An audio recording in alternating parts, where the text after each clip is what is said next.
So you finally end up with them, they go on so much, you give it to them eventually. And you put, this is soy sauce, about a tablespoon soy sauce, and 2 teaspoons of sugar. And you just make sure that's all sort of blended in. Put it in there. And then you just add the chicken. And that's all that goes in? That's all that goes in. Very simple. Very simple. Very tasty. It doesn't come out as strong as, I mean, if you put your finger in and taste it, it wouldn't be as strong. Just as, you know, a slight amount. It won't be as strong as that once it's deep fried. It's lovely. So then we just roll it in flour and then deep fry it. So what are we going to do next? We're going to go and wash the rice now. We're going to make a sushi, a salmon sushi, sort of homemade type sushi. You've got to put, well, there's already a cup in there. It's another cup, 2 cups, rather full cups. And a little bit of water, cold water, like that. And then what the Japanese do is you start to do this. You sort of knead it. Now that's interesting because we would put that under the sink. Yes, I didn't know anything about this till I learned. Yes, that's right, in a colander. Yes. Then what they're calling is they're shining it. So what they need to do is see a shiny rice at the end of everything. And see that rather floury look that it's given you. And then you keep rinsing now and not stirring. You only stir it twice. Until it runs clear. Until it runs clear, yes. Like so.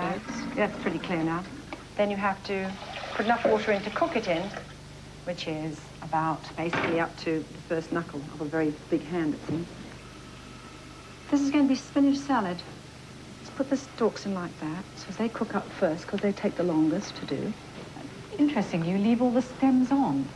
I think all the goodness is in the stems. I mean, most people would prefer to eat the stems in some ways, if they, you know, if you know anything about vegetables. And then when it bends, you just tuck the end, the tops just tuck in. the tops in, yes. To bend it to your way for a moment. And how long do you leave that cooking for? Literally just for just about a minute until it's green. The stem should be just a lot soft to the touch. That's lovely. It's now that fresh. Basically is close to done. And it has stayed very green. Very green. Hopefully keep it like that, please. And we go straight into the iced water, which will keep it green, but also, I would say, stop it cooking. And again, for people who believe that bicarb of soda, a pinch of bicarb of soda is necessary, again, that proves that it isn't necessary because it stays very green on its own. That's right, and I don't think you need all those things. It's so bad for you, all of that. You just get the stems, because everything's rather nicer when you do it like this, and it's rather more uniform. You can dress it up a lot better, too. And you just put it like that and just give it a long squeeze. Like doing the washing, just a little bit. And then it's got a super taste to it, because you've got all the goodness left in. And it's very easy to handle, of course. And then we just take it over and we just chop it up for the salad. And just like that. Good. And then take that out of the way. Now, if you wouldn't mind passing me the sushi vinegar. Put a little bit of this in. We just a few drops. Yes, just a few drops, not very much. Now this is basically blended, so to speak, with the sushi vinegar, and we have to put a little bit of ginger in it now.